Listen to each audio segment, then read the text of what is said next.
बिस्मिल्लाहिर्रहमानिर्रहीम। अस्सलाम वालेकुम नाज़रीन, आप यूट्यूब चैनल देख रहे हैं। मैं इमरान खान हूँ। इससे पहले कि बाकी चीज़ें मैं आपके सामने रखूँ, पाकिस्तान में एक नई बहस छिड़ गई है DGISPR की प्रेस कॉन्फ्रेंस के बाद। लेकिन मैं पहले आपको एक चीज़ दिखाना चाहता हूँ। ये जो तस्वीर है ये है अमरीकी डायरेक्टर है सीक्रेट सर्विस की, और ये एक बहुत बड़ी ओहदेदार हैं, बहुत बड़ा ओहदा है इनके पास, और अमरीकी सीक्रेट सर्विस की डायरेक्टर हैं। इनका नाम है किम शेटल। ये जो खातून है इनको जिम्मेदार ठहराया गया, या इनके इदारे को जिम्मेदार ठहराया गया साबिक सदर डोनाल्ड ट्रंप के ऊपर जो कातलाना हमला हुआ उस हवाले से।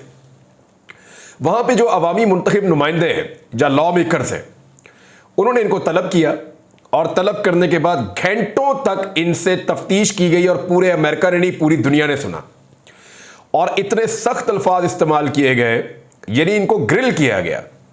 डोनाल्ड ट्रंप के ऊपर एक गोली चली है जिसमें उनकी जान बच गई है, उनके कान में एक चोट लगी है, और उसके बाद उनकी जान तो बच गई, लेकिन इस वाक़े के ऊपर पूरा अमेरिका हिल गया है। अब दोनों पार्टीज की जानिब से, यानी डेमोक्रेट्स भी और रिपब्लिकन्स भी, डोनाल्ड ट्रंप की पार्टी और जो बाइडेन की पार्टी, दोनों पॉलिटिकल पार्टीज के लोगों ने इनकी ऐसी की तैसी फेर कर रख दी है। इतने सख्त सवालात किए गए और इनको खंदा पेशानी से सारे सवालों के जवाब देने पड़े। ऐसा लग रहा था कि एक पब्लिक सर्वेंट, यानी अवाम का एक खादिम, अवाम के मुंतखब नुमाइंदों को जवाब देने की जिम्मेदारी अदा कर रहा है। बड़े सख्त सवालात आए गए। यह भी कहा गया कि तुम्हें रिजाइन कर देना चाहिए, यह भी कहा गया कि तुम्हें तो नौकरी से निकाल देना चाहिए, यह भी कहा गया कि तुम बेवकूफ बना रही हो या झूठ बोल रही हो। जितने फैक्ट्स थे उसके ऊपर बड़े सख्त सवालात किए गए, बल्कि यहां तक किया गया कि यस और नो में जवाब चाहिए। ऐसा लग रहा था कि लगातार घंटों तक सीक्रेट सर्विस चीफ को डांट पड़ रही है वहां पे लगातार, और ये उनके लिए नॉर्मल था, यानी उनके लिए कोई बहुत बड़ी बात नहीं थी। उन्होंने ग्रिल करके रख दिया इनको, दुनिया भर के अखबारात में ये छपा है। लेकिन मजाल है कि सीक्रेट सर्विस ये कहे कि जनाब हमारी बेइज्जती हो गई या हमारे मुल्क के ऊपर अटैक हो गया। देखिए, अमेरिका को दुनिया में सुपर पावर माना जाता है, वो तरक्की याफ्ता ममालिक में सफ़े अव्वल पे है। लेकिन क्यों है, कभी इसके बारे में हमने सोचा? हम ये तो कहते हैं वो बहुत ताकतवर है, वो बहुत आगे है, बहुत तरक्की किया, लेकिन हम ये क्यों नहीं देखते कि उन्होंने ऐसा क्यों किया? उनके रवैये क्या है जमहूरियत को लेकर, रूल ऑफ लॉ को लेकर, फ्रीडम ऑफ स्पीच को लेकर, अवामी मुंतखब नुमाइंदों को लेकर, जमहूरियत को लेकर उनके रवैये हमसे कितने मुख्तलिफ हैं। यानी क्या पाकिस्तान में आप ऐसा सोच भी सकते हैं? इस रैंक के ऑफिसर को तो छोड़ें, आप छोटे मोटे ऑफिसर को बुला के नहीं पूछ सकते किसी एजेंसी के, सवाल ही पैदा नहीं होता। यानी यहां पे मुझे याद है इमरान खान साहब पे गोलियां चली थी तो कोई जिम्मेदारी लेने वाला ही नहीं था, FIR ही दर्ज नहीं हो रही थी, वो करवा नहीं पा रहे थे। तो ये कितना बड़ा फर्क है। जब तक हमें ये फर्क समझ नहीं आएगा तब तक हम आगे नहीं बढ़ सकेंगे। हमेशा मुल्क डेमोक्रेसी के साथ आगे बढ़ते हैं, रूल ऑफ लॉ के साथ आगे बढ़ते हैं, जमहूरियत के साथ आगे बढ़ते हैं, फ्रीडम ऑफ स्पीच के साथ आगे बढ़ते हैं, इख्तिलाफ राय की आज़ादी के साथ आगे बढ़ते हैं। फस्तायत से, दबाने से, जुल्म करने से, जबर करने से, आमराना रवैयों से मुल्क आगे नहीं बढ़ते। ये आपने अमेरिका में होते हुए देखा, तो आपको अंदाजा हो जाना चाहिए कि इतने सख्त सवालात और इतना जबरदस्त ग्रिल किया उन्होंने इस ऑफिसर को कि मैं देखकर परेशान हो गया था कि क्या पाकिस्तान में हम ऐसा तसव्वुर भी कर सकते हैं, सोच भी सकते हैं। अब पाकिस्तान के अंदर DGISPR साहब की एक प्रेस कॉन्फ्रेंस हुई कल, उस हवाले से सहाफ़ियों ने बहुत ज़्यादा बात की, और बहुत सारे सहाफ़ियों ने बात की है। काशिफ अब्बासी साहब को मैं सुन रहा था, हमारे जो कोर्ट रिपोर्टर्स हैं उनको मैं सुन रहा था, दीगर जो सोशल मीडिया पे प्रोग्राम्स करते हैं सहाफ़ी उनको मैं सुन रहा था। तो सबका ये कहना है कि सियासी माफिया जैसे अल्फाज का चुनाव नहीं होना चाहिए। यानी सियासी माफिया सियासतदानों को अंडरमाइन करने वाली बात है कि सियासी माफियाज हैं, सियासी टोले, इंतशारी टोले हैं। जब एक पॉलिटिकल पार्टी को ऐसे कहा जाता है तो फिर उधर से जवाब भी आता है। यानी मैं आपको ये बता देता हूँ कि जब ये किया गया तो फिर उसके बाद प्रेस कॉन्फ्रेंस हुई पाकिस्तान तहरीक इंसाफ की जानिब से, और जो चीज़ें अवॉइड की जा सकती थी वो चीज़ें अवॉइड नहीं हो सकी। यानी तहरीक इंसाफ ने फिर उसके बाद साबर मिट्टू का जिक्र किया, जो समधी थे जनरल रिटायर कमर जावेद बाजवा साहब के। फिर जो बॉर्डर पे स्मगलिंग होती है उसका भी जिक्र किया। फिर जो जाली अकाउंट्स हैं उनका जिक्र किया, अयान अली का भी जिक्र आया, मोहसिन नकवी के अरबों का जिक्र आया। तो इस तरह फिर वो बहुत सारी चीज़ें उन्होंने कहा जी वहाँ पे भी जाके देखें, सारा ब्लेम जो है वो पाकिस्तान तहरीक इंसाफ पर ना डाला जाए। फिर डिजिटल दहशतगर्दी की जो इस्तिलाह है, इसको मैंने सर्च किया इंटरनेट पे, क्योंकि सोशल मीडिया का दौर है। मैंने इंटरनेट पे इसको सर्च किया, ये मुझे पूरी दुनिया में ये इस्तिलाह किसी भी मुल्क के अंदर इस्तेमाल होती हुई नहीं मिली। 200 के करीब मुल्क हैं, कहीं पे भी इससे पहले डिजिटल दहशतगर्दी या डिजिटल टेररिज्म की इस्तिलाह नहीं मिली। हाँ, साइबर टेररिज्म की इस्तिलाह मिली है। उसकी वजह यह है कि साइबर हमले किए जाते हैं और दहशतगर्द साइबर अटैक्स करते हैं, लेकिन वो एक्चुअली दहशतगर्द होते हैं। लेकिन जो इख्तलाफ राय है उसकी बुनियाद के ऊपर डिजिटल दहशतगर्दी, ये चीज़ हमने सिर्फ यहाँ पाकिस्तान में मैंने इसको सुना। इससे पहले मैंने इसको कहीं भी नहीं इसको सुना और कहीं भी नहीं मैं इसको पढ़ पाया। लेकिन पाकिस्तान में एक नई इस्तिलाह है, हो सकता है पाकिस्तान को देख के बाकी मुल्क इसको फ्यूचर में इस्तेमाल करें। अब एक चीज़ और है, इमरान खान साहब ने 9 मई के हवाले से, क्योंकि अब बात होना शुरू हो गई, तो इमरान खान साहब ने उसके हवाले से एक स्टेटमेंट दिया है। लेकिन इससे पहले मैं एक चीज़ आपको और बताता हूँ।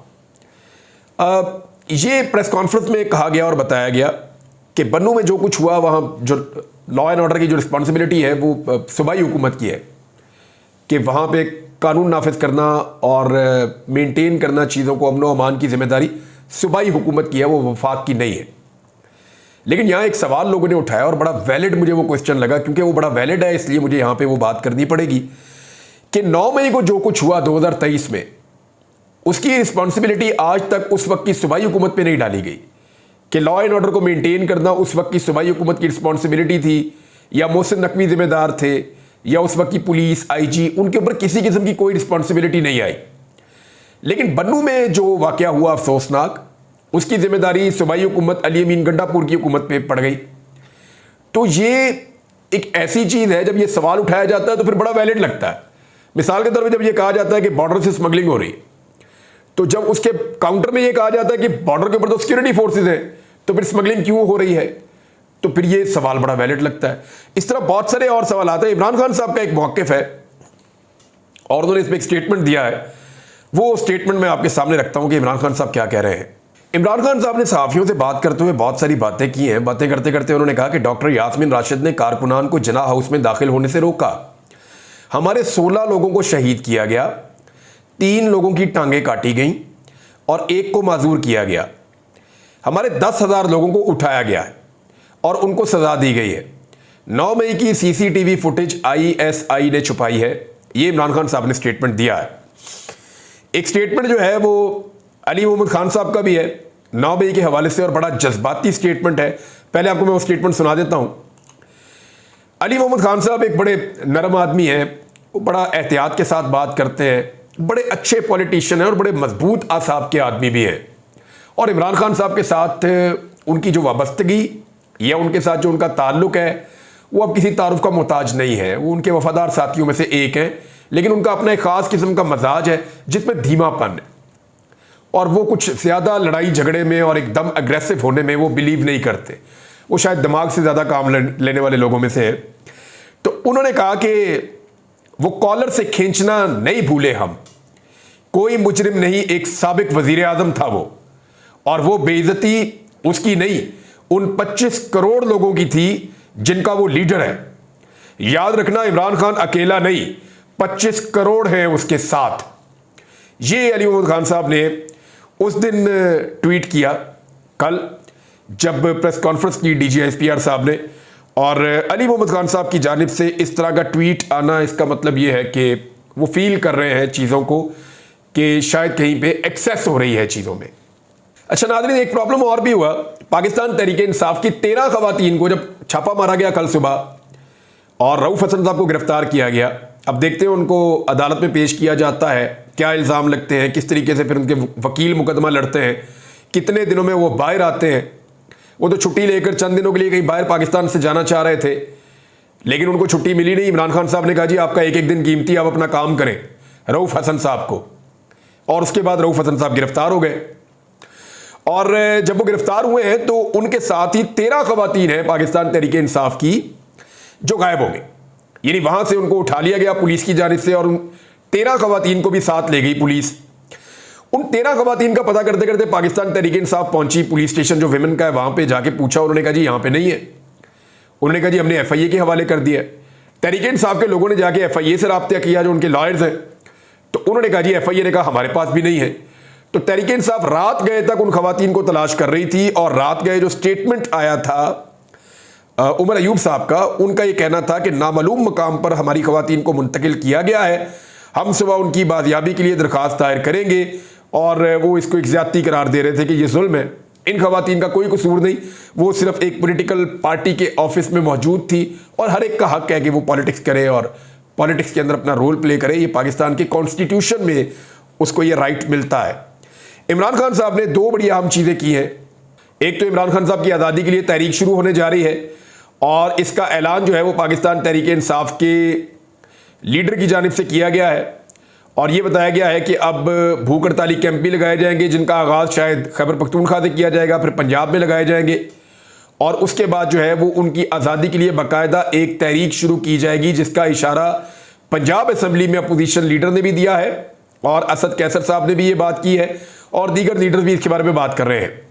दूसरा, इमरान खान साहब ने कहा कि चीफ जस्टिस मेरे मुकदमात सुनने वाले बेंच में शामिल ना हो और इमरान खान साहब ने जजेस की कमेटी में दरखास्त दायर कर दी है।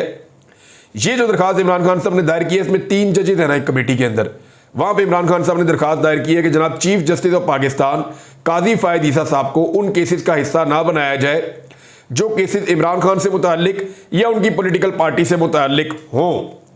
अच्छा, इसमें इमरान खान साहब ने जो मुबैना तौर पे जो सरीना ईसा साहिबा हैं, काजी फायद ईसा साहब की अहलिया, उनके जो ओपनली उन्होंने स्टेटमेंट दिए थे इमरान खान साहब के खिलाफ, उन स्टेटमेंट्स को भी इस दरखास्त का हिस्सा बनाया और कुछ शवाहिद भी पेश किए और चीज़ें बताई हैं और उन्होंने रेफरेंस का भी जिक्र किया और उन्होंने कहा जी कि एक वेंडेटा है, एक प्रॉब्लम है, तो काजी फायद ईसा साहब जो है वो हमारे मामले में हमें नहीं लगता कि हमें इंसाफ देते हैं, लिहाजा ये ज़ाती मामला हो जाता है, तो काजी फायद ईसा साहब हमारे मुकदमात ना सुने, चाहे वो पाकिस्तान तहरीक इंसाफ के हैं, चाहे वो मुकदमात इमरान खान साहब के हैं।